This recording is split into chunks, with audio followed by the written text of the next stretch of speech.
Okay, so we have a new episode of Legends and Leaders, and today it's great to have Gabe here.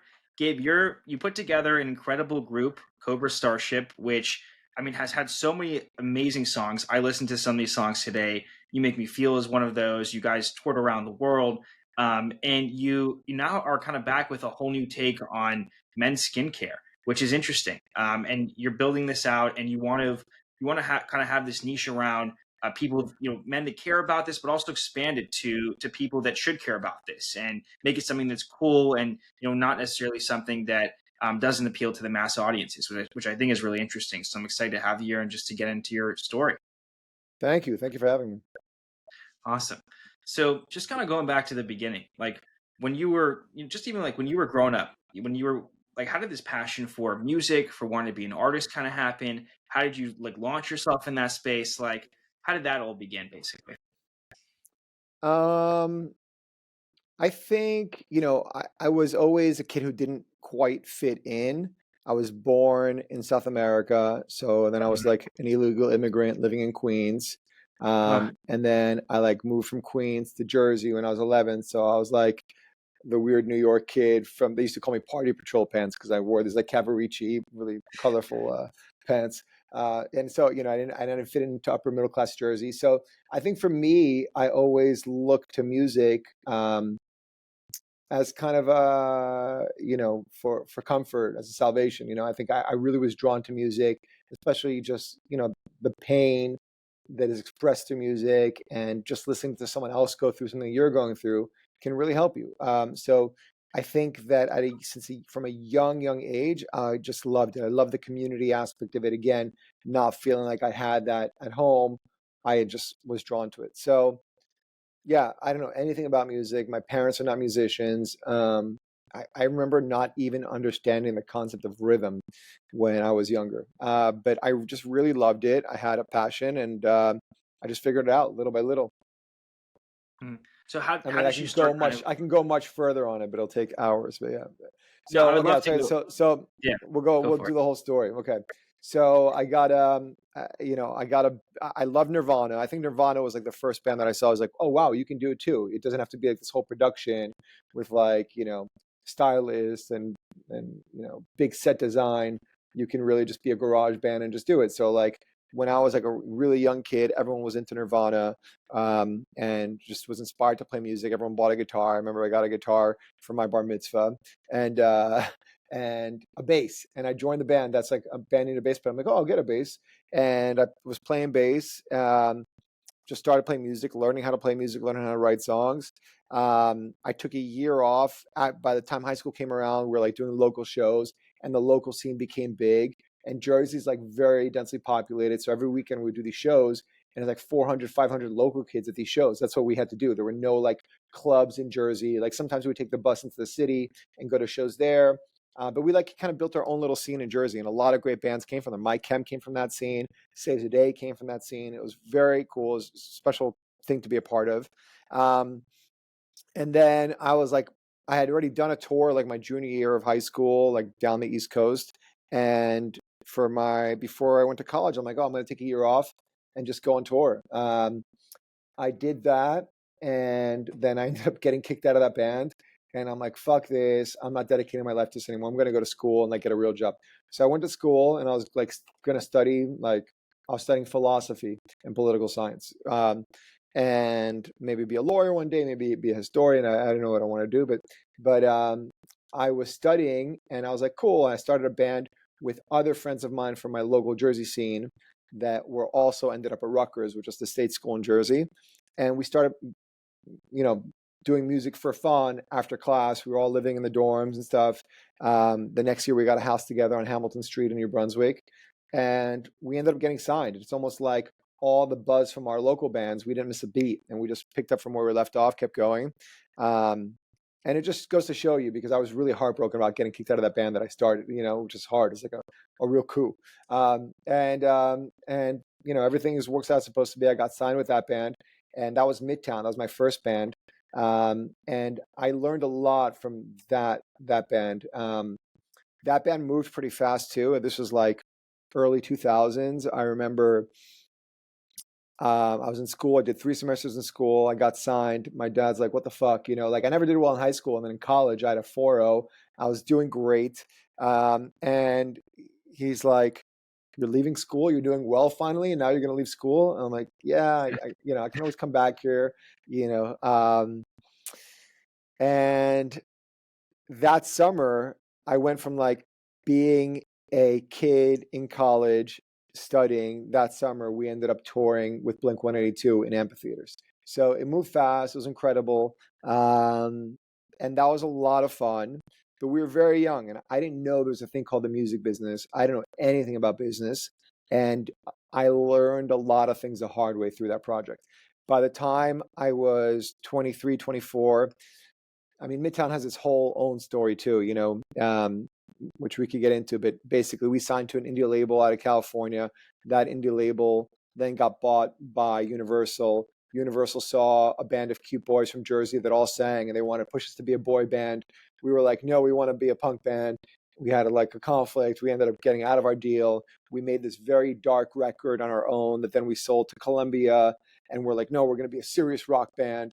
And, we always struggled with this, like wanting to be successful, then not wanting to be sellouts. And, I know it sounds a little funny today, but like, I'm so old where that stuff really mattered. Right. So I remember I was 23 or 24 years old. Midtown put out this record that people to this day, they love. But when we put it out, it was so like left of center and dark that people didn't get. Excuse me a second, I'm gonna grab a water.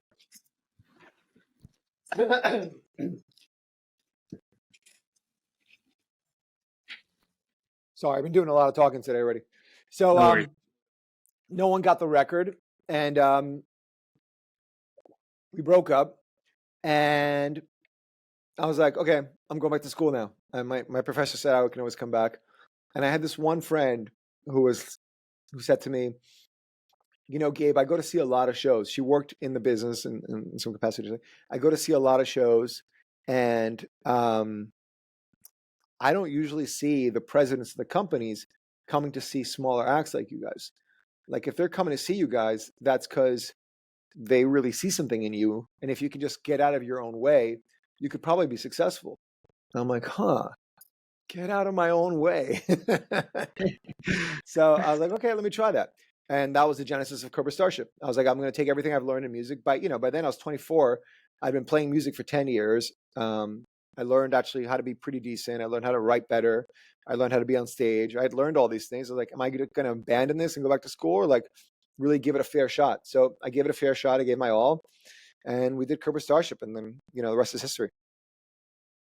Yeah. Well, the rest is pretty interesting too. I guess so. Yeah. Yeah. So when you were putting together Cobra Starship, like what were you thinking was going to be the niche there? Because you kind of got this niche of like, I don't know, like these party kind of guys that were making like club hits, but you were young guys at the time too. But like there was also like a really different approach. Like you were, I think, blending like some EDM and pop, like putting those together. Like what were you thinking was going to be your niche? Yeah, that was exactly it. I mean, there was this thing that was happening at the time that was kind of unique in like the mid 2000s, early 2000s New York scene, which is like a lot of my peers, kids that grew up in the punk scene, in like the VFW, we weren't 21, we can't get in anywhere, we're going to do our own shows and parties and stuff. All of a sudden, all these kids ended up in the city or in Brooklyn, and then they were throwing these kind of parties at like bars or clubs. And there was this one party that was happening called Misshapes, which I shout them out on our first album. But it was kind of like, what would Misshapes be the equivalent to? Where are you from? Florida? Yeah. There was a party in Florida. Like, anyway, these like kind of 80s parties started creeping up, right? Which is like these new wave parties where like kids that were like kind of listen to emo, but also like we're into like new wave and like, might be into like Depeche Mode also, like going to these like kind of like goth / new wave parties that were being thrown by punk rock kids, right? Like quote unquote ex-punk rock kids, but still like people from the scene. And that was just happening naturally. That was just like the wave. So then people started making music like that. I remember we were on tour in Europe, and I bought the first Phoenix album. It was called United, and just like that record just changed my life. I never heard a record like that before. I'm like, and I literally bought it because of the cover. I didn't know anything about it. I didn't know who they were, what they sounded like.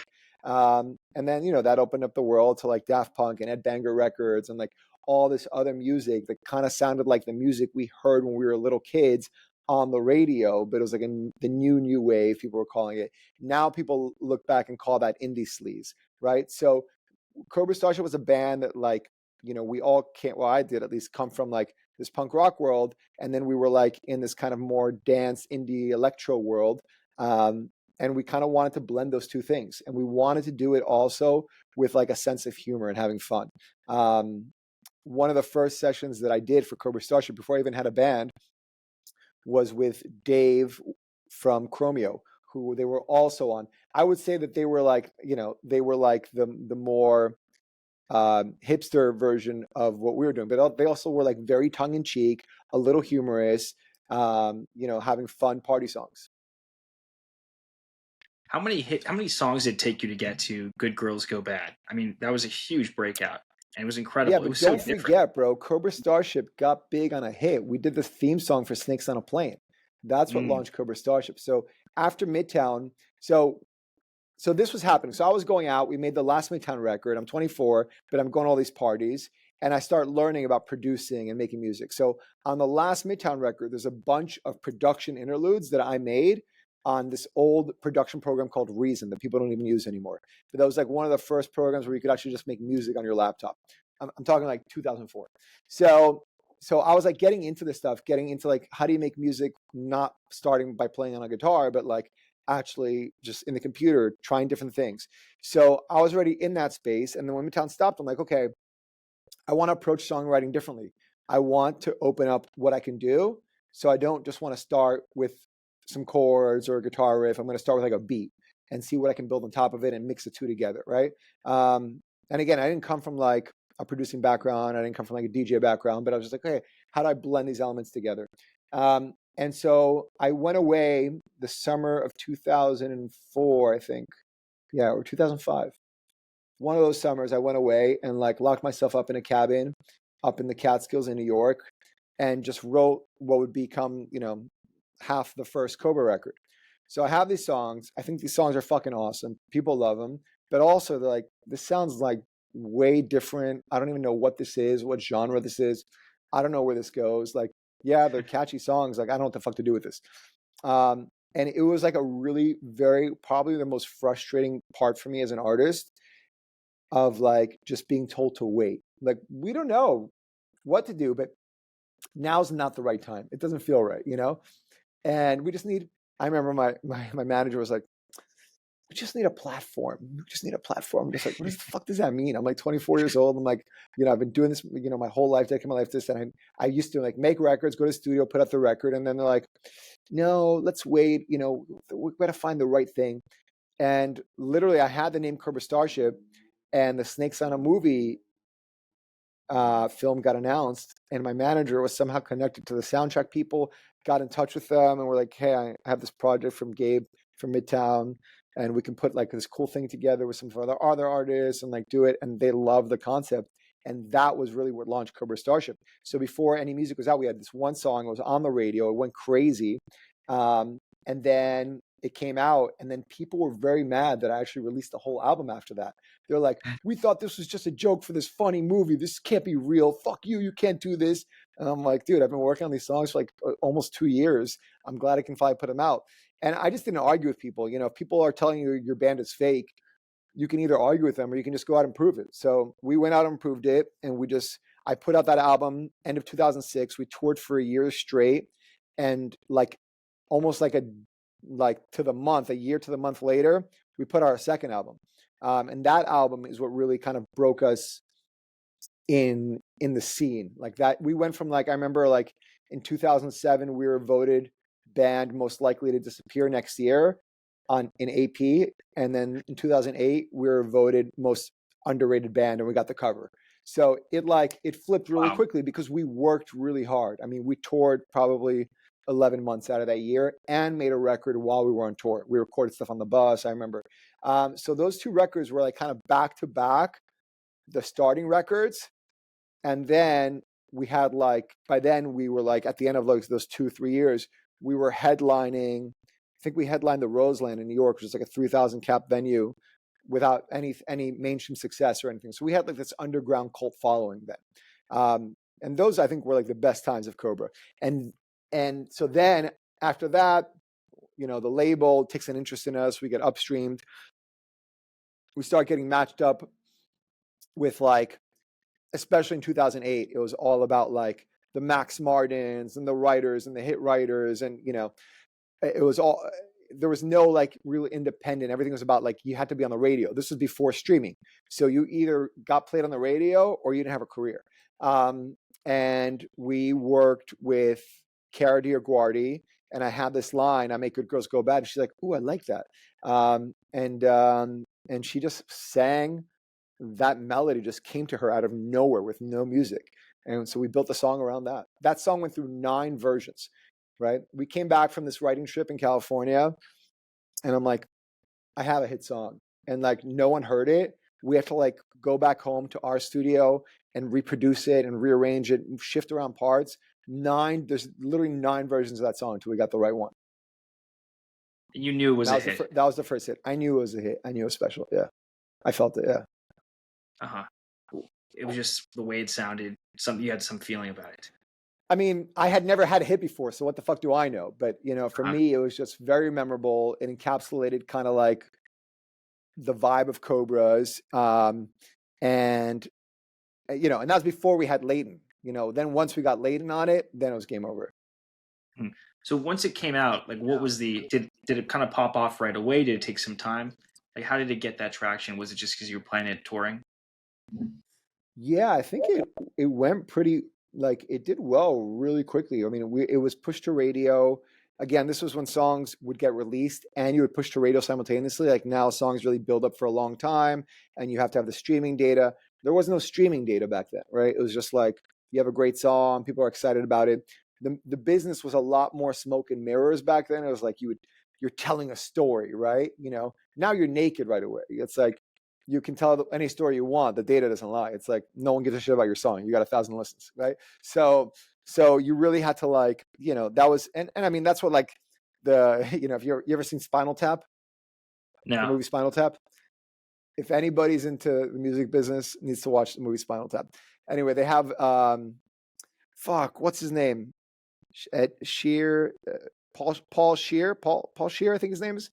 He was the keyboard player in the Dave Letterman band, but he's in Spinal Tap. He's amazing.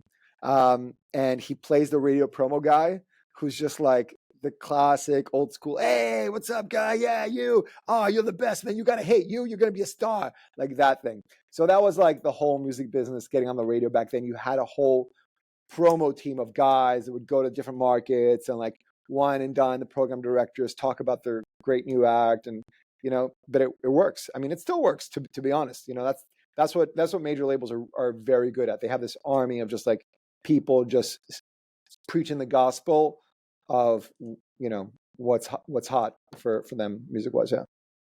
Yeah, I mean, it seems like the labels were very beneficial to you, even though some people in the industry kind of wrestle with them. It seems like it worked out well.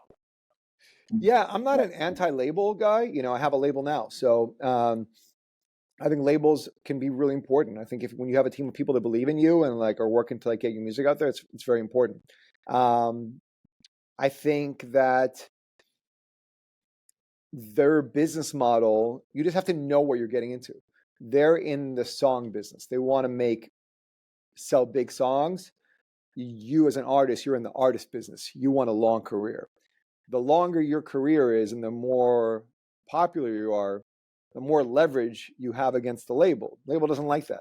You know, if they could have 100 Drakes, you know, with each one of them putting out a new song every year, that's better for them. They get better terms on their deals.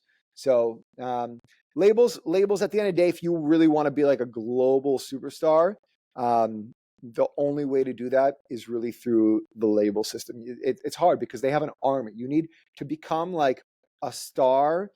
You need to be strategic about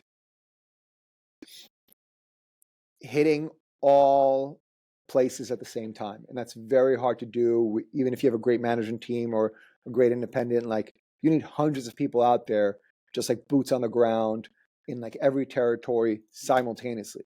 Like, it doesn't make sense if you have a hit in Australia 12 months from when you have a hit in America. It's like, to really have that. And all the stuff that we see that looks like it's happening organically, it's definitely very well coordinated. So that's the labels can do that. That's really what they're great at. What they're not so great at is like the early stage artist development, right? Mm. So they might sign an artist who has a great song that's blowing up and tell them they're going to develop them, but they really won't. Like, it's going to be up to the artist to do themselves. And by the way, I think that's fine. The label gives you a big check, and it's like, hey, go work. Like, we're giving you money. We're helping you do, like, live your dream. But like, a lot of artists also sign to labels. I remember someone who was saying this to me. It's like, I don't want to work with an artist that's going to sign to a label and then forget how to cross the street by themselves. Huh. It's Right. tricky. It's a hard business. It's very hard. Yeah. And it's getting harder, to be honest with you. Gabe, how did your life change after Good Girls Go Bad? Did that really have a big impact?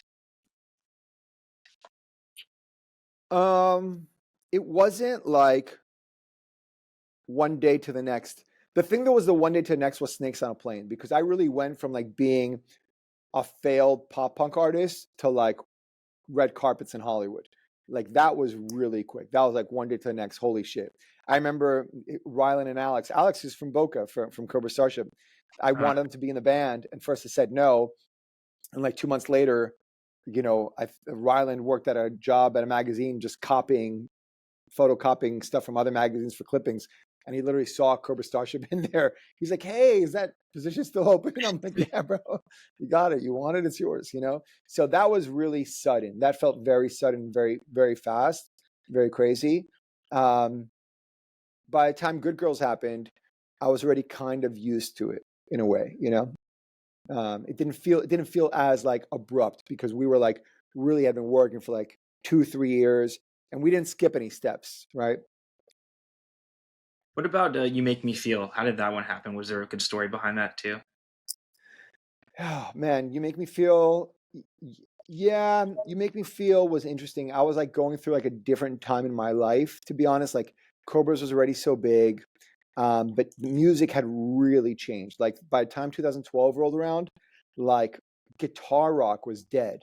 Fall Out Boy, who were like the patriarchs of our little community, had taken a hiatus. That now it's a hiatus. Then they had broken up. I think Panic at the Disco were broken up. Everything just felt different. It felt like we were in a different timeline. And for some reason, like, we were surviving because we had like you said, this electronic element. So it still kind of made sense. And we just came across. I really was, to be honest, I was like at like a writer's block point in my career. And this producer Steve Mack pitched a song to us, and it was really good, and we went and did it. And that was really it. It was Yeah. crazy. I Well, mean, I went, that was a crazy story. Initially, I didn't even want to do the song, to be honest with you. But then, I had why passed not? up some other songs at that time. Every artist goes through a point in their life when they're feeling very emotional and sentimental, and they want to make some like real personal records. Mm. And their business people around them are trying to like knock some sense into them. And luckily someone was able to knock some sense into me. But I passed up Starships by that Nicki Minaj ended up doing. That was written for a Cobra Starship. Really? Yeah, Just, I just thought it kind was of too. I thought it was too on the nose. just the same kind of feeling for that one. Like, want to do my own thing.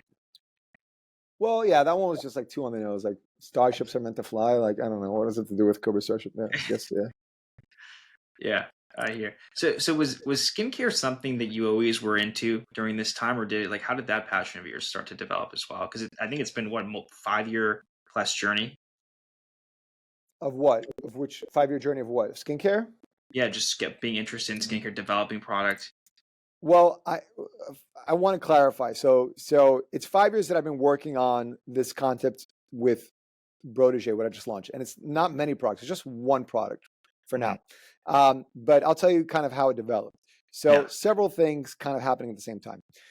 Um, one thing is that I just noticed that when I entered my 30s and a lot of my friends and dudes in bands that I knew, there's just something. How old are you, Ben? 25. 25. Yeah, you're very young. You also look very responsible. You look like you'd be into skincare at an early age. But for a lot of guys, there's something about like thinking about skincare, taking care of their face, um, that in a way seems like it's an acknowledgement that they're dying, you know? It's like Huh. it can feel depressing for a guy because it's like, wow, it's like, okay, I'm on this like slow march to death, irreversible slow march to death. I'm not young anymore. I'm not a kid anymore, and I got to do something about this, right? I think for women, it's a little different because women maybe use makeup at a young age, so they're used to Mhm. putting stuff on their face. Like for guys, it's like not a thing. You don't put stuff on your face like until later, unless somehow you're into it early. Um, but but um, yeah, so the one thing I always did, I'm not like a skincare aficionado. That's not the point of Brotege. It's probably the opposite. Um, but but I always use moisturizer. Just a simple thing, like I get out of the shower, use moisturizer. Maybe it's because I'm from New York and like the weather there, just like your skin will crack if you don't protect your face somehow. But I remember we had this one friend who was like one of the coolest guys. He was like a door guy, played in the coolest band, was awesome dude, and really good looking. One time he posted a selfie, and his lips were like so chapped. They're like looked like he like just walked out of Chernobyl, and people were just like, "Dan, what the fuck? You never heard of chapstick?" He's like, "Fuck that chapstick, creams, all that shit's for pussies," And I was like, "Wow, that's like the mentality of so many dudes." And like I get it because so much of the marketing around it is really lame. It's like it's trying to make it's trying to make you into maybe a certain kind of guy. Not everyone is buying into that. So that was like all in the back of my head.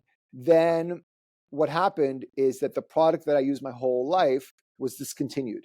So when it was Right. discontinued, I started researching, and that's how I started to learn more about it. I'm like, why did this get discontinued? And then they repackaged it and sold it for 3 times as much. I'm like, why is it selling for so much? Oh, it has retinol in it. What's retinol? Right. So that's little by little I started to learn about it. And I'm like, and then I saw what Liquid Death did with water and their whole, I remember reading this article and the guy from Liquid Death was like, yeah, I just didn't think the guys that, skate and go to punk shows should be drinking the same water the yoga moms are drinking. And that to me made so much sense. I'm like, yeah, everyone wants to have a product that speaks to them, made by people who are like them in some way, right? So that gave me the idea. I'm like, why don't I recreate this product, that is not available and make it better and make it like an all-in-one product that has everything you need for people who don't want to have a routine. So that's kind of was the beginning of it. You know, I have other people that inspired me along the way to do it. But the really funny thing is that I had the name Brotege. I've had the Brotege.com for like maybe 15 years, maybe longer. Wow. Yeah, I just always thought it was a funny, good name, and I knew I'd do something with it one day, and here I am. Yeah. So you're targeting the 40% of people who don't own any face products. It seems like it's a Yes. tough market game to kind of go after because you really have to nail the marketing, right? Like Liquid Death style marketing in that sense. How are you thinking about that? Because that's the exciting part too. Yeah, I think it's about not taking skincare so seriously. Hmm. Yes, it's your face. You have to do something, and I don't want. It's like I don't want you to have to become an expert in skincare for you to take care of your face. Like if you go to the doctor, you don't want to also be a doctor to get Hmm. whatever you need from the doctor. Same concept. That's why like our thing is we're for bros, not pros, right? It's like you don't have to be professional. You don't have to have a very complicated routine. You don't have to spend half your paycheck on skincare, but you should do something. And if you're going to do something, yes, we're with you. It sucks that you're not going to be young anymore. And now you have wrinkles that you didn't notice before. You have to do something about it. At least do it with a sense of humor, have fun, have product that has packaging that's, just speaks to you. Um, it just feels different. Even like I just put a lot of thought into everything. Like we're using a metal tube just because it's more fun to squeeze a metal tube than to push down on a little pump, right? So it's all those stuff, all that is part of the marketing. It's really just the experience. of putting it on.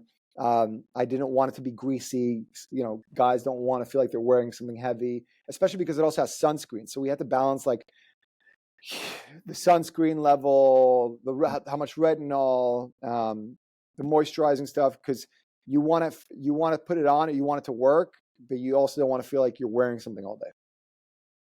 Yeah.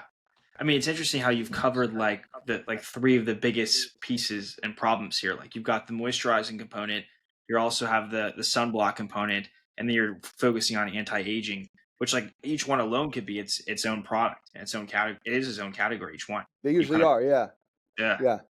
It's an all-in-one. Guys like all-in-one products. You know, that's true. same thing: shampoo, conditioner, body wash, toothpaste. If they could have a toothpaste with that too, they would use that.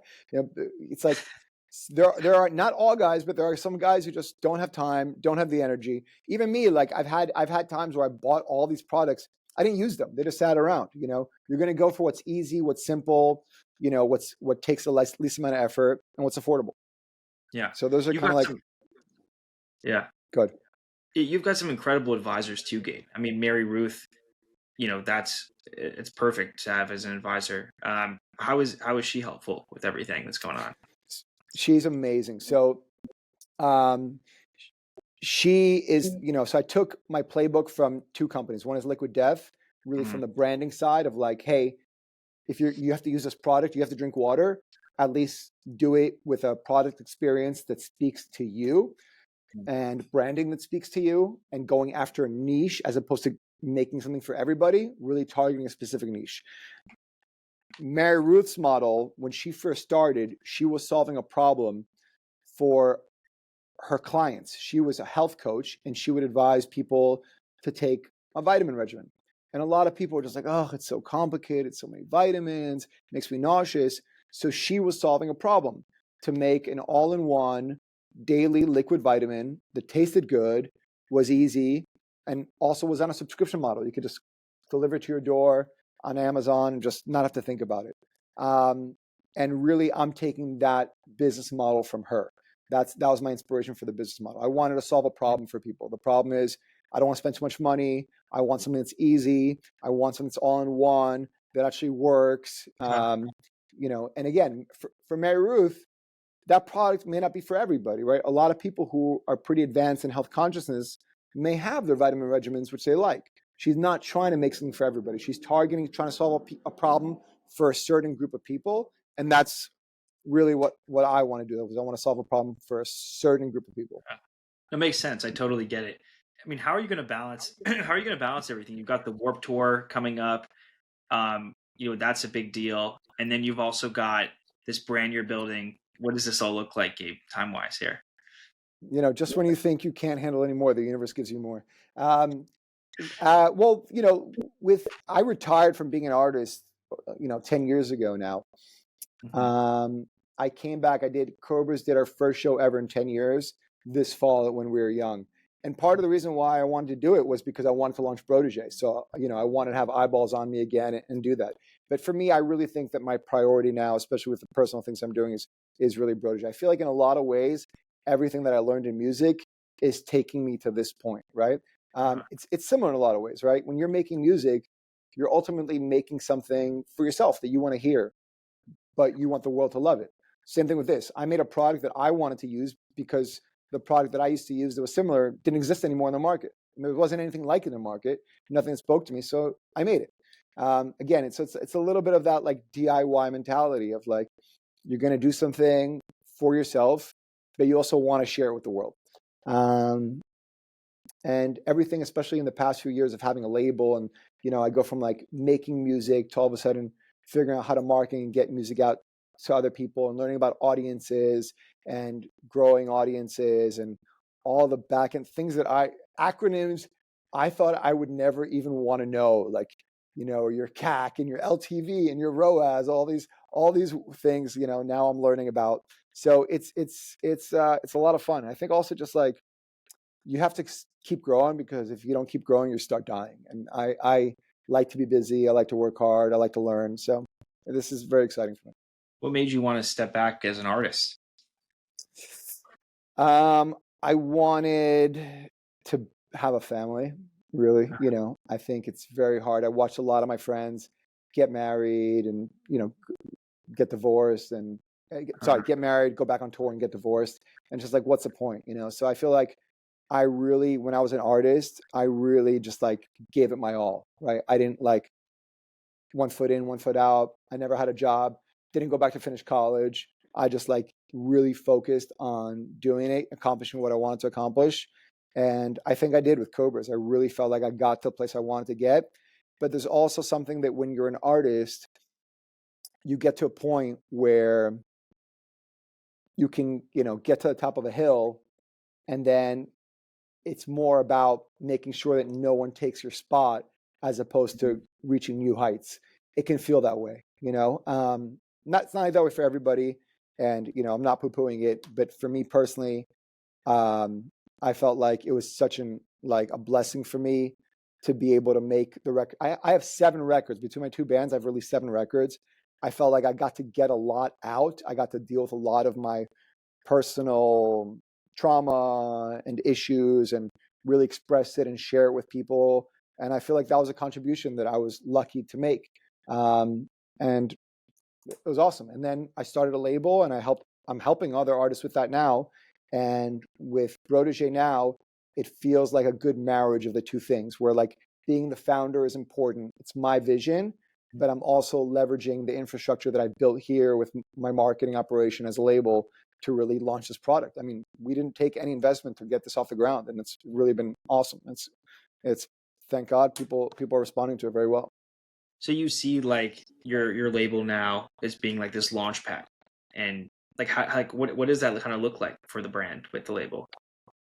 I feel like with a label, like my whole thing that I say to artists when I sign an artist is I want to be a part of the early story. I like to build businesses with people. I like to get in at the beginning when like the clay is still wet and help mold it. For me, it's not that exciting when something's huge being a small part of a big machine, right? I want to be a big part of a little machine. And especially at the beginning, those beginning stages are so important because what can just seem like a small change of like a degree or two at the beginning, through time, that little 2-degree change becomes like a big chasm in the middle. So I think that it feels much more significant, and it feels like we can actually accomplish a lot, even being a small team. Well, what is like the roadmap look for you right now? Like, let's say the next like couple of years. Like, what are some of the biggest goals? Are you like for Brotege in general, for you personally? Like, what does that kind of look like? So my goal for Brotege is I really, again, Mary Ruth, for the first 2-3 years, she just hammered one product. That's it. I talked to her on the phone. She's like, Gabe, listen, my first year, I just busted my ass just to make $200,000 in sales, and I thought that was huge. Then the next year doubled, the year after that doubled, and then you're off to the races, right? So, but for the first 2 years, it was just like Mary Ruth was just like, you just knew her for this one product. Now she's got like 300 SKUs.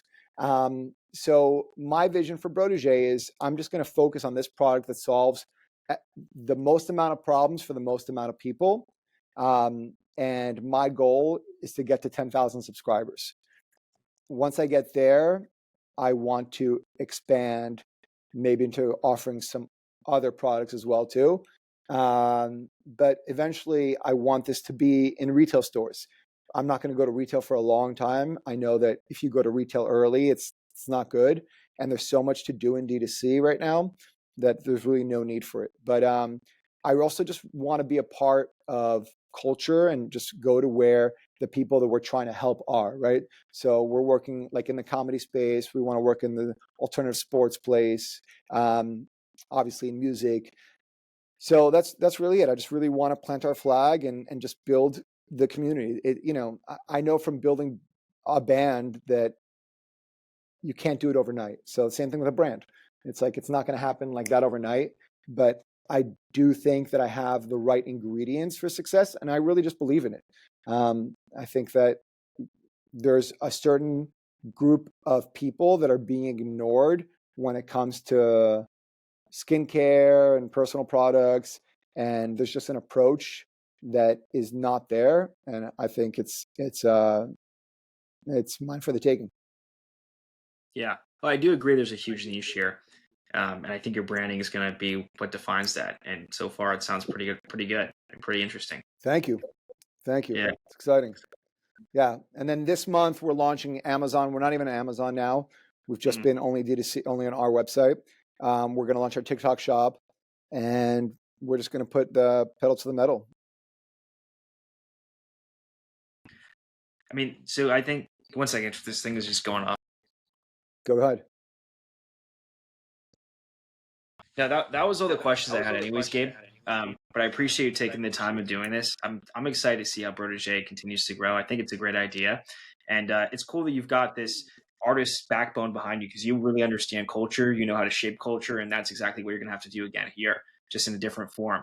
So, Thank you. I really appreciate your vote of confidence, Banner. Thank you. And thank you for having me, and good luck with everything with the podcast.